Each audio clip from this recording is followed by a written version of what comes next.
Well, there were definitely some instances during the month of June where things were pretty wet here in Greeley, Colorado, and that's a little bit unusual. Usually we're on the dry side, but when those downpours come, and they do come from time to time, we want to make sure that residents have a way to protect their homes and their property from all that water that hits us, as well as maybe even conserving some water. And here to tell us a little bit about a way to do that for our homeowners and our residents, we have Heather Seitz again here with us, stormwater engineer with the City of Greeley. Heather, always a pleasure. Thank you very much for having me. All right, so we're here to residents today, and if anybody can see behind us, we have a little bit of a hint of one of those ways that people can help protect their property as well as conserve water, and that is rain barrels. Absolutely. It's not very pretty. It doesn't look like a lot, but this is actually kind of a Swiss Army knife of stormwater.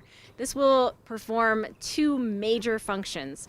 The first is that this will actually keep water from going, if you live in a kind of a tight space with the lot lines that are close together, this would actually keep the rainwater from going out into your neighbors. And this is what I have actually talked with several residents about in the past few days, about how to keep that stormwater away from their neighbors, how to even protect your own home from foundation damage. And as well, when we do start to get into those drier times, which will come, we know it will because we live in Colorado and it's a very arid climate. Yep. So this will actually also conserve some water, and you can use that to water some plants later on. So take it while we get it. That's exactly right. And the one advantage of this is that it is now, and I was shocked when I moved here because I've never heard of this before, or maybe I just wasn't aware. At one time it was illegal to hold on to that water. The way that the rules were, they wanted the water to flow and head to the rivers and so forth. But it is now legal in Colorado to do just that, to have the rain barrels. Yes.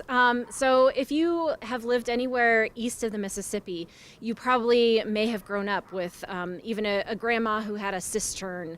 And it's very common back east to have rain barrels and store that water and be able to utilize it. But the Colorado water law is such, and everywhere else west of the Mississippi as well, is such that the rain doesn't necessarily belong to you just because it falls on your house. So this was a big change for us, and the legislature did tell us that we can store up to 110 gallons per single family residence or up to a fourplex. So if you live in a big apartment building, unfortunately this doesn't apply to you, but if you live in a condo where there's only 4 units or less, then this will apply to you as well.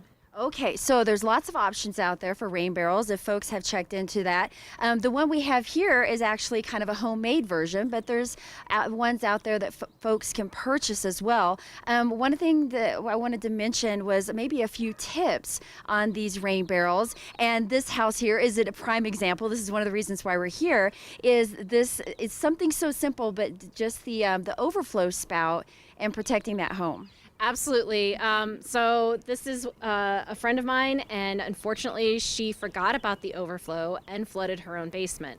So tip to the wise, one of the major things, you absolutely want to make sure that you have that overflow and direct that as far as you can away from your foundation.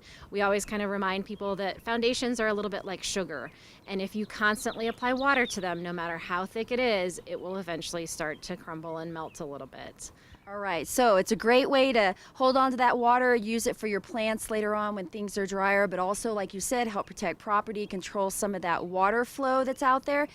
There are lots of resources out there. You've got the paper here where people can get more information about rain barrels and how to best use those. Yes, so the Colorado Stormwater Center, which is under Colorado State University, actually has put together some great guidance and tips if you want to completely construct it DIY. Obviously, if you want to go out to the garden center, they have some fancier ones that have planting and all of that right in them.